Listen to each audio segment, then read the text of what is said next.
Haleluya. Bapak dan Ibu Saudara yang diberkati Tuhan, kalau boleh saya memulai dengan kata mungkin mudah bagi kita orang percaya untuk mengucap syukur. Mengucap syukur ketika saudara dan saya kita ada dalam keadaan yang baik-baik saja.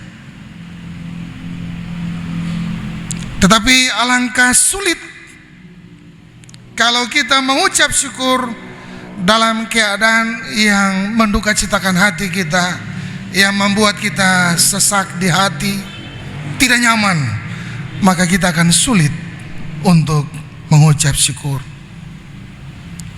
Tapi sangat tragis kalau dalam keadaan yang baik-baik, dalam keadaan yang nyaman, lalu kita menjadi orang-orang yang lupa, terlena dengan semua kenyamanan itu, lalu kita melupakan Tuhan. Bapak Ibu Saudaraku yang diberkati Tuhan, bacaan firman Tuhan yang baru saja saudara dan saya baca satu ayat, mengucap syukurlah dalam segala hal, sebab itulah yang dikehendaki Allah di dalam Kristus Yesus bagi kamu. Apa istimewanya bacaan ini? Apa kelebihannya kalau saudara dan saya membaca bagian ini? Dalam segala hal itu berarti baik susah maupun senang, kita harus mengucap syukur. Bapak Ibu Saudara yang terkasih dalam Tuhan, mari kita lihat apa untungnya mengucap syukur. Kalau senang mengucap syukur maka itu biasa, gampang. Tapi bagaimana dengan orang yang susah, orang yang sementara ada dalam persoalan, mau mengucap syukur untuk Tuhan, bagaimana? Bapak Ibu Saudara, kita diajak untuk kembali sejenak mengingat cerita tentang Tuhan Yesus yang memberi makan 5.000 orang. Apa yang dilakukan Bapak Ibu? Ketika Yesus sementara selesai melaksanakan mujizat, membuat penyembuhan, lalu ia mengajar, orang banyak mengikuti Tuhan Yesus pada waktu itu. Lalu tiba waktu untuk makan, murid-murid bilang untuk Tuhan mereka harus makan. Lalu murid-murid bilang juga untuk Tuhan, ketontar pembekal. Bagaimana mereka harus makan? Toko jauh, pondok jauh. Apa yang Tuhan bilang? Tuhan bilang kamu yang harus memberi makan. Bapak Ibu Saudara, tidak berhenti sampai di situ. Lalu Yesus melakukan tindakan. Yesus membuat contoh. Sesudah roti itu dikumpulkan, apa yang dilakukan oleh Tuhan Yesus? Dia mengucap syukur. Ketika mengucap syukur dari barang yang sedikit, roti yang sedikit, ikan yang sedikit, sisa berapa bakul Bapak Ibu? Ada 12 bakul. Uniknya di situ adalah ketika saudara dan saya mengucap syukur, maka ada berkat, ada hikmah yang didapat setelah kita mengucap syukur apapun keadaan kita.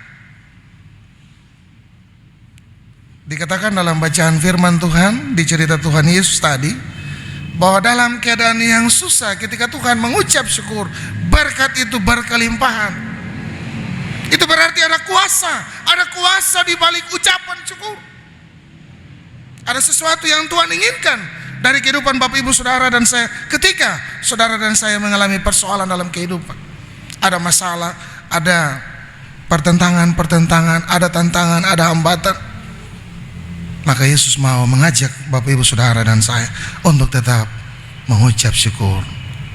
Bahkan Rasul Paulus yang kita kenal, seorang tokoh Alkitab yang cukup luar biasa. Dia tidak terlepas dari yang namanya persoalan.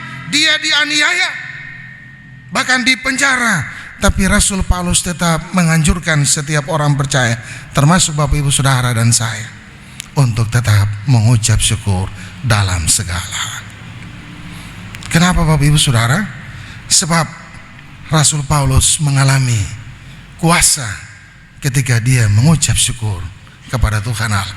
Dalam penderitaan, dalam aniaya yang ia dapat, dalam setiap persoalan hidup, tugas penginjilannya, ia ditentang, ia ditolak, tapi tetap kasih Tuhan dinyatakan bagi Rasul Paulus.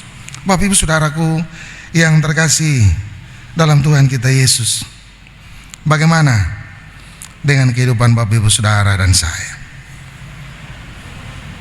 Apakah kita akan mengucap syukur hanya pada saat kita mendapat sesuatu yang baik untuk kita, mendapatkan keberhasilan? Lalu bagaimana kalau kita punya masalah? Bagaimana kalau dalam kehidupan rumah tangga keluarga kita ada pertentangan antara suami istri, ada pertentangan antara kita dengan tetangga, ada pertentangan antara kita dengan rekan-rekan kerja kita? Apakah kita juga akan mengucap syukur?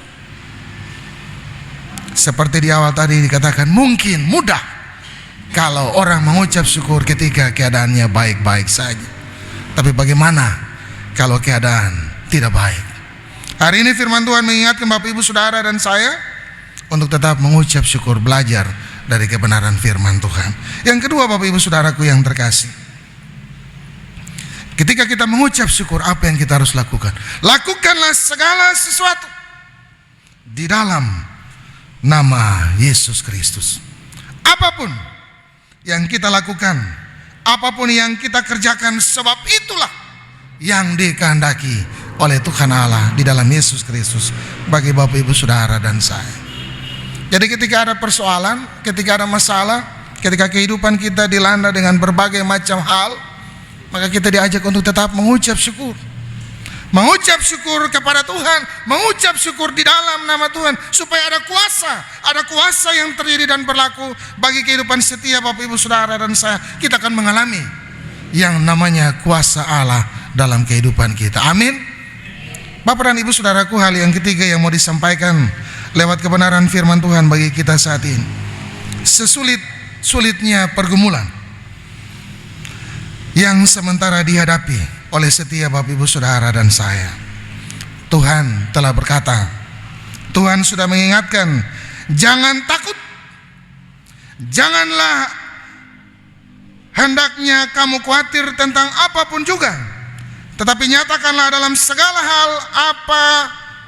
segala hal keinginanmu kepada Allah dalam doa dan permohonan dengan ucapan syukur.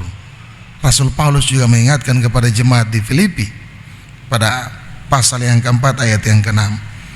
Jangan kita khawatir, tapi nyatakanlah segala keinginan kita kepada Tuhan Allah dalam ucapan syukur. Kenapa? Sebab ada kuasa yaitu berkat yang akan diberikan oleh Tuhan Allah kalau kita dengan setia melakukan itu di tengah kehidupan kita, dalam persekutuan kita, mengucap syukur dalam segala hal, sebab itulah yang dikehendaki Allah dalam Yesus Kristus bagi kamu.